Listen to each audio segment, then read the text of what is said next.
¿Qué tal? Buenas tardes a todos. Muchas gracias por conectarse. Bueno, el día de hoy vamos a hablarles, explicarles un poco sobre el diseño inteligente, cómo es que ha sido creado el mundo, los animales o todo lo que existe, todo lo que vemos, ¿no? En realidad, ¿quién está detrás de todo eso? Entonces, vamos a explicarles un poco sobre ese tema.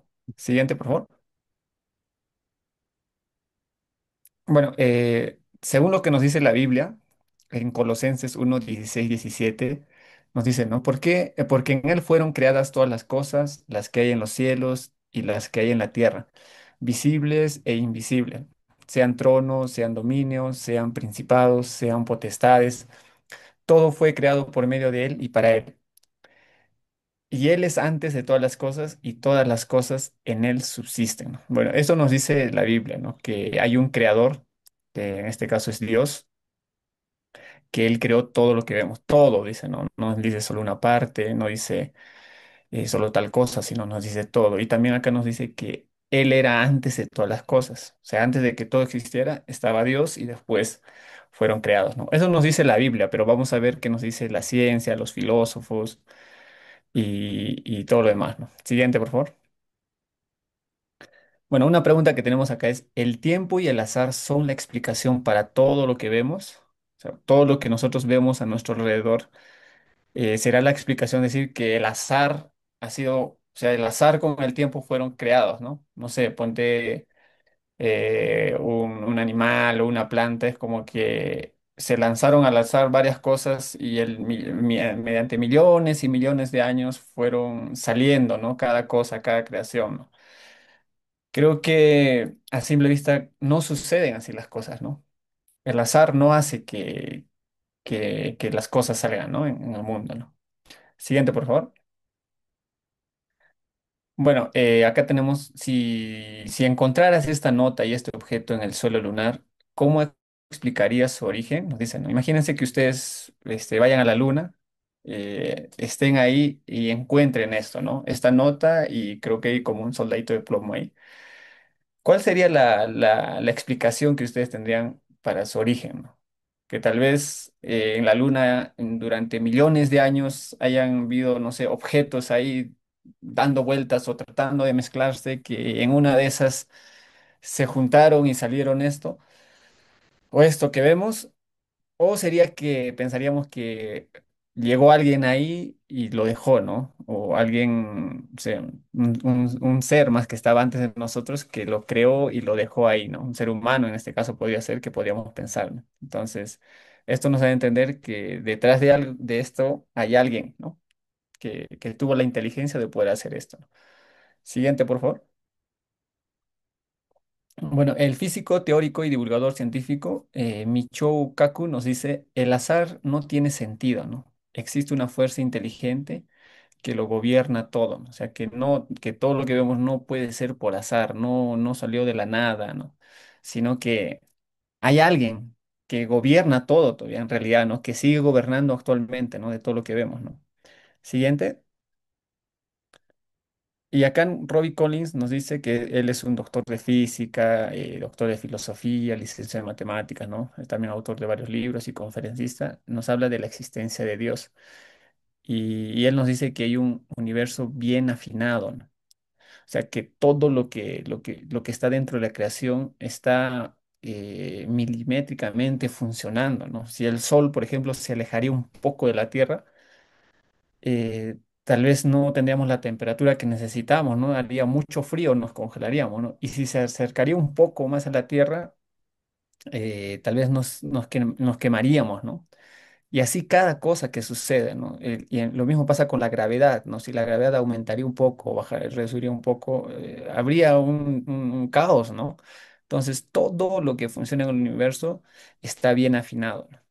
Entonces, eso nos da explicación de que eso no es al azar, sino hay alguien, hay un ser superior, en este caso ellos nos explican que existe Dios, ¿no? Porque es la única manera de poder explicar todo esto, lo que sucede, ¿no? En el mundo, cómo milimétricamente está funcionando, que hay un ser inteligente, un creador que está detrás de todo esto, ¿no? Es más, el sol sale todos los días, nosotros nos levantamos y vemos que el sol sale, ¿no? Y muchas veces suponemos que eso ya sale automáticamente, ¿no? Es que ya funciona, ¿no? Pero ellos nos dan a entender de que eso no es así, ¿no? De que hay alguien que sigue haciendo que esto siga funcionando, ¿no? Bueno, mi siguiente compañero nos va a explicar un poco más sobre estos Sí, temas. bueno, continuando, ¿no? Con la exposición, bueno, le voy a explicar de una manera sencilla, ¿no? De cómo es el diseño inteligente, ¿no? En este punto explica cómo la evidencia, la ciencia y la idea del diseño han estado, ¿no? En un conflicto desde que nació, ¿no? La ciencia moderna. En los primeros siglos era común que muchos pensadores explicaran, ¿no? El funcionamiento de la naturaleza diciendo que Dios lo hizo así. No, cuando nace la ciencia moderna, esta manera de explicar las cosas comienzan a cambiar. Mucho más antes, por otras personas, ¿no? Explicaban la naturaleza diciendo Dios lo hizo o Dios lo diseñó. Pero cuando surgió la ciencia moderna, se empezó a buscar explicaciones naturales, sin recurrir a un diseñador, ¿no? Siguiente. No, bueno, eh, antes de la ciencia moderna, los primeros científicos empezaban a cuestionarse, ¿no? No, durante el siglo era normal que los científicos mencionaran, ¿no? A Dios en sus explicaciones. Por ejemplo, decían que las aves hacían nidos, ¿no? De cierta forma porque Dios lo hizo así. No, bueno, acá tenemos un pensador, ¿no? O bueno, un científico que es Francisco Bacon. Ya él dijo que no era suficiente decir que Dios lo hizo, porque ese tipo de respuesta detenía la investigación, ¿no? Si decidimos que todas tienen una explicación divina, deja de buscar lo que la verdaderamente busca, ¿no? La naturaleza. Una de las frases que él decía, no deberíamos explicar las cosas diciendo que Dios lo hizo así, ¿no? ¿El por qué? El por qué siempre se dice que Dios lo hizo, la gente deja de investigar cómo funciona realmente la naturaleza, ¿no?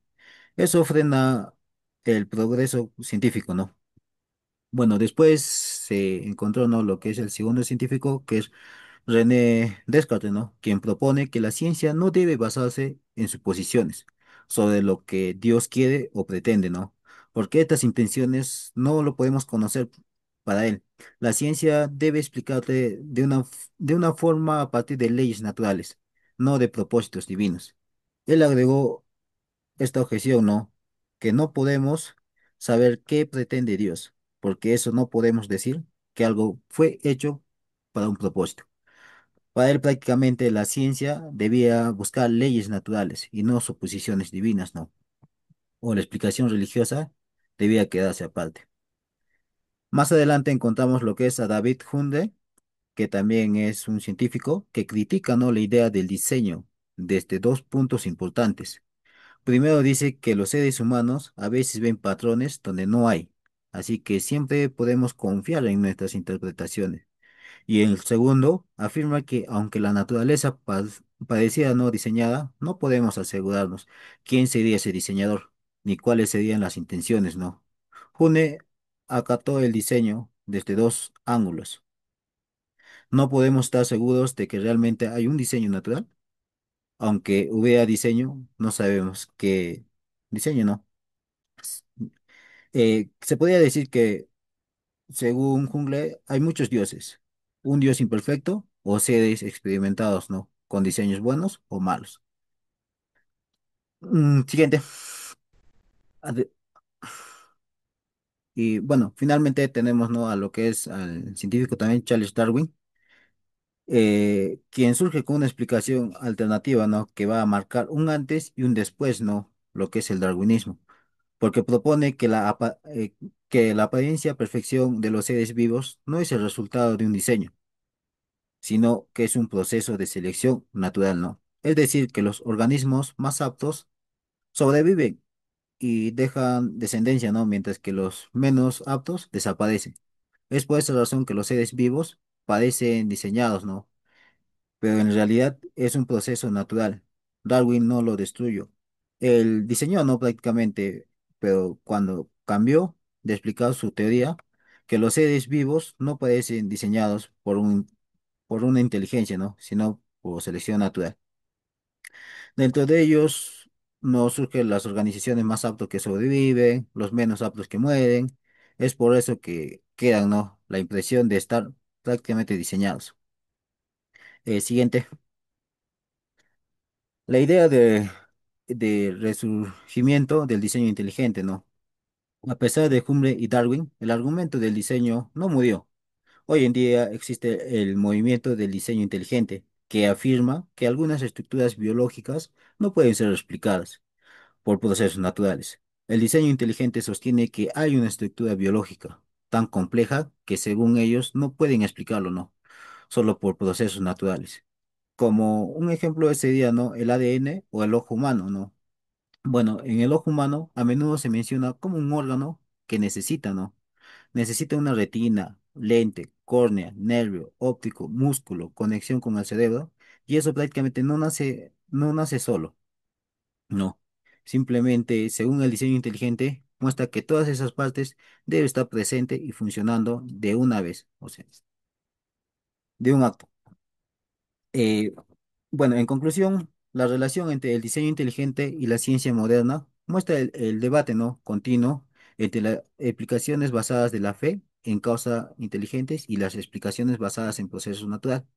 Este debate sigue vivo hasta el día de hoy, ¿no? La ciencia moderna nació buscando explicaciones naturales, sin recurrir al diseño. El darwinismo debilitó la idea que la biología necesitaba un diseño, ¿no?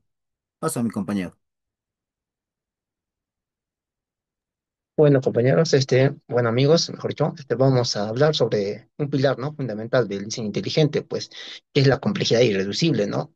Ahora, ¿este término de dónde salió? Pues salió del bioquímico Michael Behe, quien acuñó este término en su libro La caja negra de Darwin, de 1996. Este nos dice o lo define de esta manera, ¿no? Un sistema irreductiblemente complejo es como un rompecabezas funcional que está compuesto de varias partes esenciales que interactúan. Si quitas una sola de estas piezas, el sistema pues llega a fallar o a colapsar, ¿no?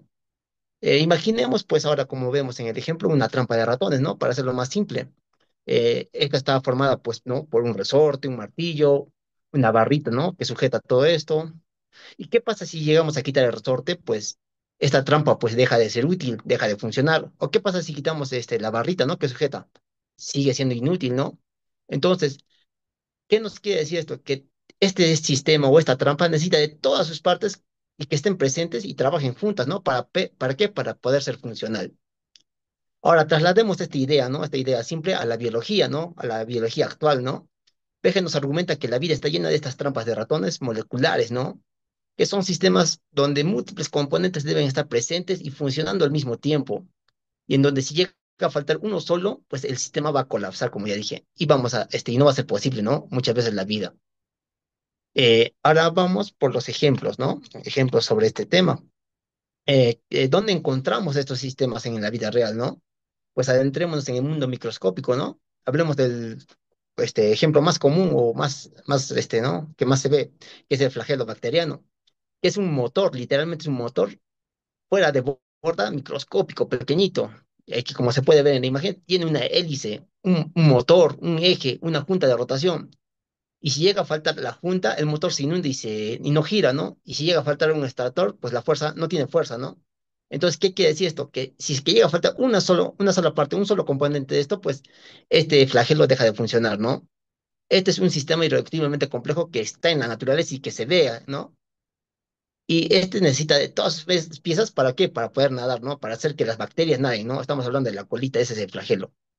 Otros ejemplos, pues, serían, ¿no? La ATP sintasa, que es un motor que genera energía y que sus partes giran, pues, no como una turbina, o los ribosomas, ¿no? Que son máquinas de ensamblaje que construyen proteínas siguiendo las instrucciones del ADN. De todo esto podemos decir que la vida, por lo tanto, surge de sistemas que son extremadamente complejos, ¿no? Donde todo está perfectamente ajustado. Y si llega a faltar una sola de estas, pues o una sola de sus piezas claves, pues la vida no va a ser posible, ¿no? Ahora, para concluir todo esto, pues llegamos a la gran pregunta: ¿cómo surgen estos sistemas que son perfectamente integrados y complejos? Pues nuestra propuesta es el diseño inteligente, que sugiere que esta complejidad, este, es la firma, ¿no? De esto. y muestra una evidencia, ¿no? De una mente inteligente que evaluó y planeó lo que se podía y no podía suceder, ¿no? Para que sea de esta manera, ¿no? Para que funcionen. Así como la trampa para ratones no está ensamblada por sí misma, ¿no? Lo han hecho los humanos, estos sistemas biológicos pueden apuntar a un diseñador, ¿no? Que no solo lo hace complejo, sino que está perfectamente coordinado y finamente ajustado. La vida, pues, no es un desorden, ¿no? Es una obra maestra de ingeniería donde cada pieza, por pequeña que sea, es esencial y esto nos lleva a concluir que quizás, pues, detrás de toda esta complejidad, pues hay de la vida, ¿no? Que vemos, hay un diseñador inteligente, ¿no? Bueno, con esto concluimos, nuestra exposición. Muchas gracias por su atención.